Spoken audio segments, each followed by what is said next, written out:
One airline suddenly buying almost 500 aircraft is, well, incredible, especially right after a pandemic.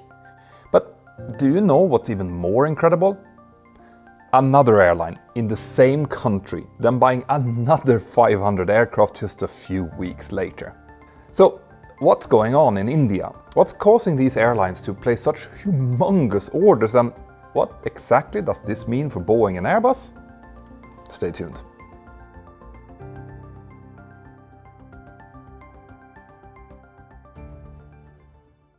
Let's start by putting this into perspective. Back in 2011, American Airlines placed what was then the largest aircraft order in history, 460 aircraft. And yes, technically this was actually two orders, since it included both Airbus and Boeing aircraft. Now, we've seen even more expensive orders since then, especially of wide-bodies, who obviously cost more per aircraft, but American's order remained the biggest by number of aircraft. And in fact, that order actually triggered something else, Boeing's launch of the 737 MAX, but that's another story. American Airlines kept that record until 2023, when Air India announced orders of 470 aircraft, again from both manufacturers. And if we add to that another 25 jets, orders from lessors, also to the same airline, then we're looking at a staggering 495 aircraft in total. So Americans' record stood for about 11.5 years, but how long do you think Air India's record lasted? Well, that order was first announced in February of 2023 and then signed in the same year at the Paris Air Show in June.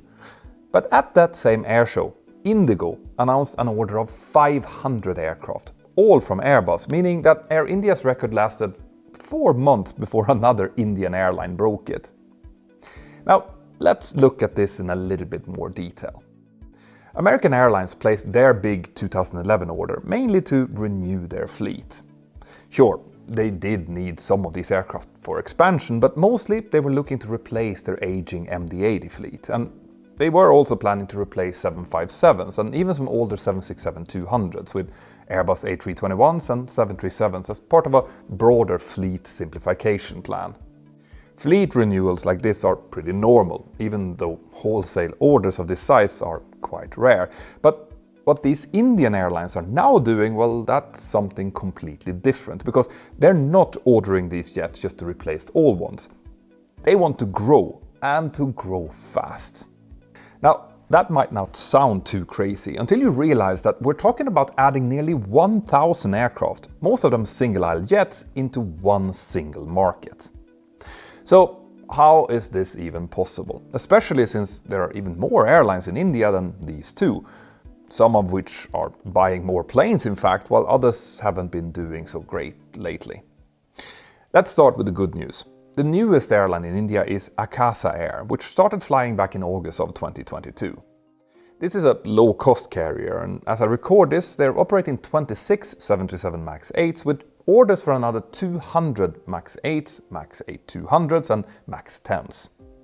Now, Akasa Air would actually have even more jets today if it wasn't for Boeing's strike and other production delays, and they have been growing steadily. And this year they have even started international flights to Kuwait, Qatar, Saudi Arabia and the United Arab Emirates.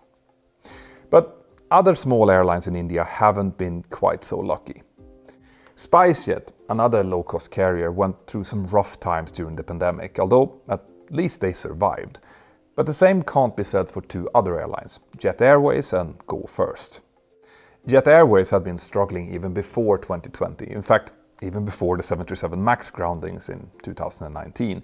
And Go First, which used to be called Go Air, grew much slower than their competition during the 2010s and just ended up falling behind. The pandemic then hit them really hard, and on top of that they also suffered some engine issues, so Go First finally stopped their operations in May of 2023.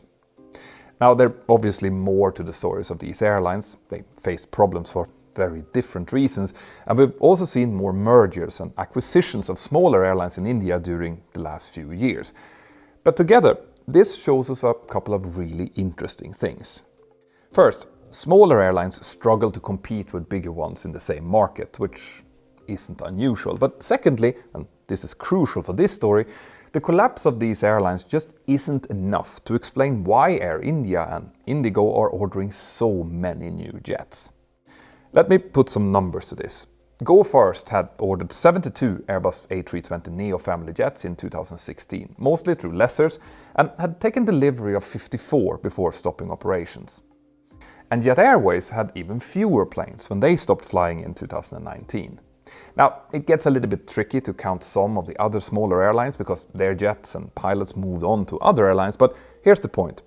All of these airlines together had maybe 100 to 150 aircraft, depending on how and when you count them.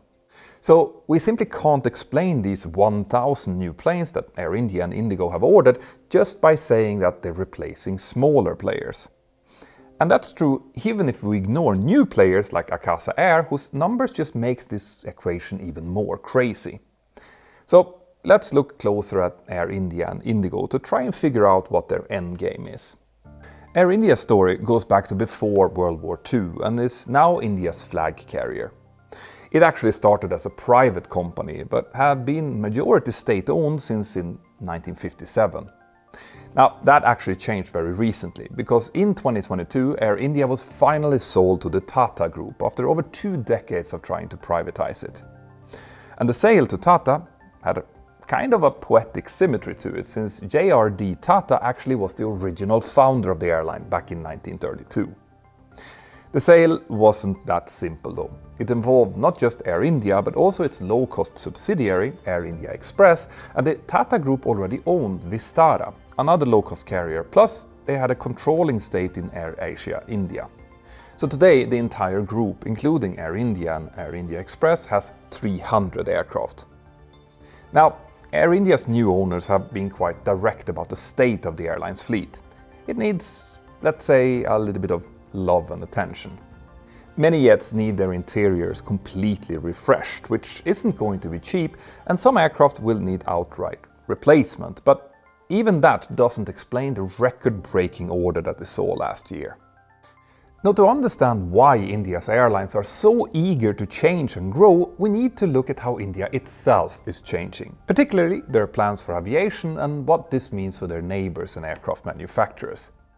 But before I get to that, this push for change is not limited to just airlines and airports. It also extends to the ways we use to stay connected when we're out traveling. And when it comes to that, one of the bigger game changers out there is Saily, today's sponsor. Saily is a revolutionary eSIM app brought to you by the tech experts over at Nord, which is a brand that we love working with here on this channel. Saily offers super affordable plans in over 150 countries, and they completely eliminate the hassle of dealing with physical SIM cards or roaming when you're moving between countries. Getting started is super easy. You just download the app, find a plan, install the eSIM and then activate. And if you want a pro tip from me, activate it in the aircraft before you leave the gate. That way it's ready for you as soon as you land at your destination. Now, Saily works seamlessly on both iOS and Android, and if you ever would have any issues, their 24/7 support team are there ready to help you.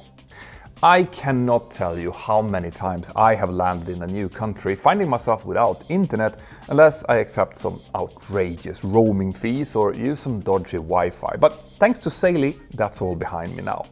So if you want to shore up your internet access on your next trip, then make sure to give Saily a try by going to saily.com/mentornow and use the code MENTORNOW for a 15% discount on your first purchase. Thank you, Saily. Now let's continue. One reason why India's airlines are either trying to establish themselves or grow as fast as possible is thanks to initiatives like the UDAN program. The initials means Let the Common Citizen of the Country Fly in Hindi, and this program, launched in 2017, was part of a broader regional connectivity scheme. Now, to understand why this matters so much, you need to realize just how big India really is. It's nearly half the size of the 48 contiguous US states, but with over 4 times the US population. India has now passed China as the most populous country on Earth, and yet air travel hasn't really been that popular in India, comparatively speaking. So the country's leadership now believes that making air travel more accessible will boost their economy and speed up overall development.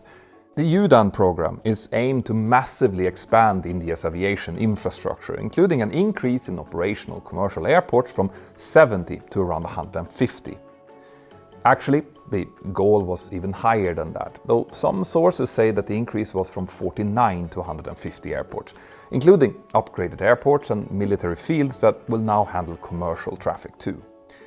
And these numbers doesn't even include smaller airfields suitable for smaller turboprops. The program is quite extensive, laying out how and where airports can be built, plus taxation and other incentives to help make routes profitable for airlines. Now, the program has had some issues, particularly with the smaller airports, but what's important to understand is that UDAN is just part of why Air India and IndiGo are ordering all of these new jets. You see, India is right now completely changing how it handles air travel, both domestic and international. Take New Delhi, for example. Indira Gandhi International Airport recently got an extra runway and other upgrades to handle more traffic. But on top of that, they're also building a completely new airport called Noida International or Jewar Airport, which should start operations next year. And once it's fully operational, it will have 8 runways, making it the biggest airport in Asia. That's quite impressive for what was initially meant to be just a relief airport. Now, with similar airport expansions happening all around the country, you can maybe start to see why India's airlines are suddenly boosting their fleet plans. In 2023, 152 million passengers flew domestically in India, which was a record, but India's authorities expect that that's going to reach a staggering 300 million by the year 2030. And in a country of nearly 1.5 billion people, there's still huge potential for growth beyond that, especially if people's quality of life and therefore their ability to travel improves like the country's leadership is counting on. And this brings us to IndiGo, the airline that most Indians are most likely to fly with today. Air India may be the country's flag carrier, but its market share has been dropping steadily for years. In fact, before its privatization, it carried fewer than 10% of India's airline passengers. And even if we add the rest of the Tata Group to Air India's numbers, they're only handling about 20 to 25%. But put together, Air India and IndiGo are controlling around 80% of the country's domestic market, with IndiGo obviously in the lead. So that's why IndiGo ordered those 500 new Airbuses, but it's important to remember that they were already expecting deliveries of over 830 planes at the time, which means, incredibly, that this new order, again the world's largest ever, didn't even double IndiGo's existing order book with Airbus. But here is where it gets a little bit interesting. You see, rapid growth in an industry can become a bit unstable. It quickly gets very competitive, and sometimes that can make things quite messy, especially when you combine it with something like a pilot shortage, for example. In September last year, just as Air India and their new owners were getting to grips with the new situation, Akasa Air got quite an unpleasant surprise. Over 40 of their 450 pilots just suddenly quit at the same time. Now, technically, this was against Indian Aviation Authority rules, which requires pilots to give between 6 and 12 months notice before quitting, which, by the way, is an unusually long notice period that the pilot unions in India are now trying to change. And understandably, Akasa Air wasn't too happy about suddenly losing 10% of its pilots. And they were even less pleased when they found out that many of them were immediately hired at Air India Express. Remember, Air India Express flies 737s just like Akasa Air does. Now, Akasa filed a complaint accusing Air India Express of poaching its pilots against the regulator's rules, but Air India denied that this was orchestrated and interestingly also pointed out that a year earlier it was Akasa Air that had been poaching Air India Express pilots, back before the Tata deal when Air India's future looked less certain. That situation eventually quieted down, but it might be a bit of a hint of what's to come. Now, after last year's massive orders, you'd think that Air India and IndiGo would wait a few years before ordering any new aircraft, right? Well, no in both cases. In May this year, IndiGo and Airbus announced another order, this time for 30 Airbus A350-900s plus 70 more as options. And then in October, we learned that Air India was topping up its 470 aircraft order with another 75 Airbus A320neo family jets, plus 10 Airbus A350 widebodies, and there are now reports that they're talking with Boeing for even more. So, if anyone thought that these airlines were taking big risks with their original record orders or maybe going after the same customers, well, the airlines clearly doesn't think so. Hence these extra orders. Now, we also have to talk about long-haul travel and wide-body jets for a moment. Air India's order last year already included some wide-bodies, 40 Airbus A350s, 20 Boeing 787s and 10 Boeing 777X to be precise. IndiGo's big order last year was only for single-aisle A320neo family jets, but we already knew that they were seriously thinking about wide-bodies because even though they don't technically own any, they are operating a couple of Boeing 777-300ERs, which they've been wet leasing from Turkish Airlines. So why are they doing that then?